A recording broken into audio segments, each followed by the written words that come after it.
На 30 април изтича последния срок за подаване на годишната данъчна декларация на физическите лица, които не са осъществявали стопанска дейност.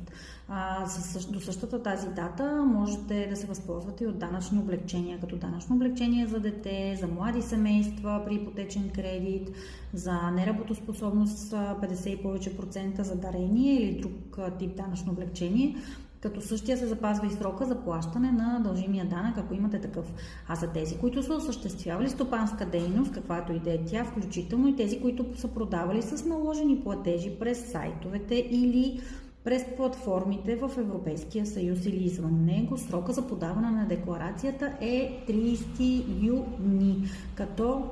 те задължително трябва да подават и годишен отчет в статистиката за дейността, която са осъществили, както и че и дължат осигуровки върху сумата.